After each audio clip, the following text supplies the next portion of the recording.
Governor. Well, again, everybody's entitled to their own opinions, but you got to have the facts. And when asked at a recent press conference, the Attorney General would have done with the 2002 budget crisis, he said he would have passed a budget that had 13 new tax increases and cut the very same categories of programs that he's now criticizing me for dealing with in the budget. So you can't have it both ways. And then he says he's not going to criticize transportation, but he's not going to increase the gas tax increase. Now he's made an enormous amount of promises all around the state of Minnesota. It adds up to a really big number.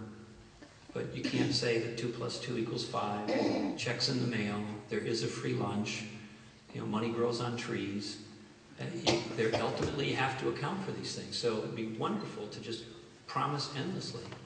And we have a budget now that is balanced, reserved and rainy day funds are filled to historic levels, and we do have some, likely we'll have some additional money to spend beyond the forecast and beyond many of the inflation items in the program. But 2 + 2 doesn't equal 5. Money doesn't grow on trees. There is no free lunch, and the check is not in the mail.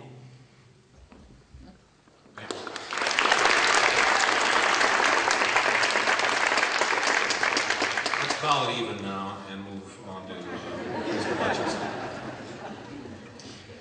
Well, here's a couple other hard truths. No new taxes ain't free. Costs a lot of money.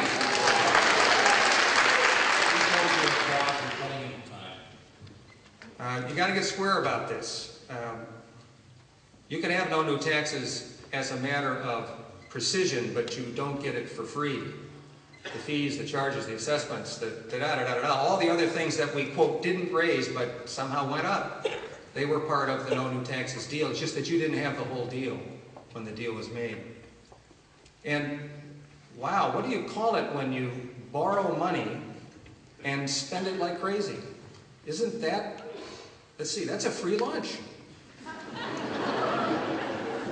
And what is it when you take money from all the other accounts in state government and spend it and call the budget balanced, but don't replenish those accounts? Arnie Carlson calls that Enron accounting. In an accountability world, we call it stealing. It's not... These things all come back. Every single one of these dodges and gimmicks and everything else comes back. That is another hard truth. They may not come back during this term in office, but they'll come back during somebody's term in office. And when they come back, the citizens will be even more cynical about how we got here, because there'll be no one to pin the tail on. When we mess around and try to convince our citizens that things are the way they're not, we build in the cynicism that's actually destroying our community, our sense of community. And that's the last hard lesson. You can't manipulate the people in Minnesota forever without there being a consequence for Minnesota. We got to get back to real fiscal responsibility. Real fiscal responsibility. In fact, it feels to me like I'm the only real fiscal conservative sitting up here.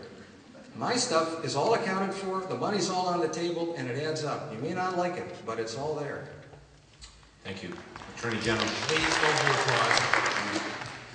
Let me point out that with regard to this no new tax business, we're the 6th fastest growing state government in the country, according to Governing Magazine. We didn't do anything in terms of reduction at the state level. All we did is we turned a somewhat progressive system, not very, but somewhat progressive system, into a regressive system. We added on over $1 billion, the state added on over $1 billion of property taxes, over $1 billion, actually $2 billion in fees, $2,000 to go into a nursing home. You don't get anything back. I call that a tax. The governor says that I supported 13 tax increases. What he's referring to is a statement by me that had the Ventura budget, and I would have supported it at that point far better than having a plenty budget in 2003. Had the Ventura budget been addressed in 2002, we wouldn't have had the mess in 2003. And the irony is about the 13 taxes is that Ventura basically proposed $400 million in revenue, most of which came from a cigarette tax. And yet last year, the state imposed a cigarette fee that was in excess of $400 million. Now you tell me, fees versus taxes, tell me the difference. Had we resolved it in 2002, and by the way, if you take a look at who the majority leader was in the House and in the Senate, or not the Senate, we don't look at no, but you take a look at the legislature, you will see that the problem was that we didn't negotiate, we didn't get the job done in 2002. That's got to stop.